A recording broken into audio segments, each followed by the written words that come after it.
یہ تو آپ سب جانتے ہیں کہ میرے پاس ایسے لوگوں کے خط آتے ہیں جو اس دنیا میں نہیں ہیں۔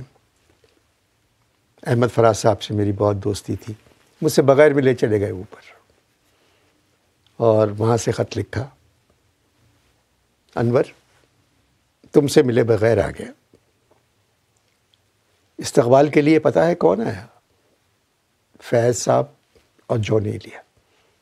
جون کو دیکھ کر مجھے حیرت ہوئی، کیونکہ جون نے تو زمین پر بھی مجھے شاعر نہیں مانا تھا۔ فیض صاحب نے کہا کہ فراز، یہاں کوئی چھوٹا بڑا نہیں ہے، یہاں سب برابر ہیں، اور ایک بات سنو، مغرب کے بعد تمہیں مرزا غالب نے بلایا ہے، رات کا کھانا علامہ اقبال کے گھر ہے۔ میں نے فیض صاحب سے پوچھا مرزا غالب نے مغرب کے بعد کیوں بلایا؟ تو فیض صاحب نے کہا بھائی انہیں پتہ ہے تمہارا شوق، ان کا اپنا بھی شوق وہی ہے۔ میں نے کہا کہ نہیں، مغرب کے بعد میں علامہ کے گھر جاؤں گا۔ جون نے کہا فراز، مغرب کے بعد علامہ بھی تمہیں وہیں ملیں گے۔ مغرب کے بعد میں فیض صاحب پہنچ گئے۔ مرزا غالب کے کمرے میں اتنا ہجوم پاکستان کے مرے ہوئے شاعروں کا تھا کہ میں نے اپنی زندگی میں نہیں دیکھا، جگہ نہیں تھی۔ میں مرزا اور فیض صاحب برآمدے میں بیٹھ گئے۔ میں نے غالب صاحب سے کہا غالب صاحب، آپ کی غزل کا ایک مصرع آج میری سمجھ میں آیا۔ مجھے کیا برا تھا مرنا اگر ایک بار ہوتا، یہاں بار مجھے انگریزی کا لگ رہا ہے۔ مرزا مسکرائے اور کہنے لگے کیا کروں، منع نہیں کر سکتا، سب کا تعلق پاکستان سے ہے، اور آج تو تمہاری وجہ سے سب آئے ہیں۔ مرزا کو خدا حافظ کہہ کے ہم علامہ اقبال کے گھر گئے۔ میں بہت خوش ہوا، فیض صاحب بھی خوش ہوئے جب ہم نے دیکھا کہ علامہ کے ساتھ محترمہ بے نظیر بیٹھی ہوئی ہیں۔ ہم چاروں پاکستان کے ماضی، حال اور مستقبل پر باتیں کرتے رہے۔ اچانک محترمہ نے علامہ سے کہا علامہ، آپ نے کیا خواب دیکھا؟ یہ کیسا ملک ہے؟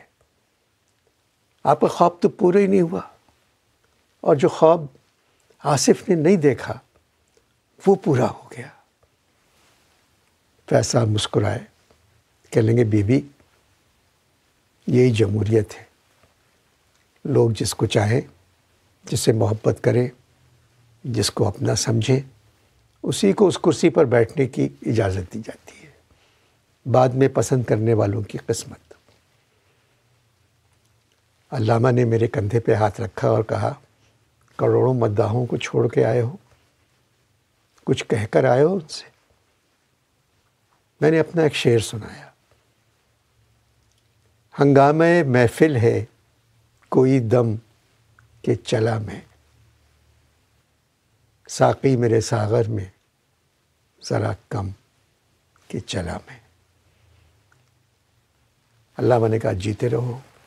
علامہ کو خدا حافظ کہہ کے میں اس کمرے میں آ گیا جہاں میں ٹھہرا ہوا تھا۔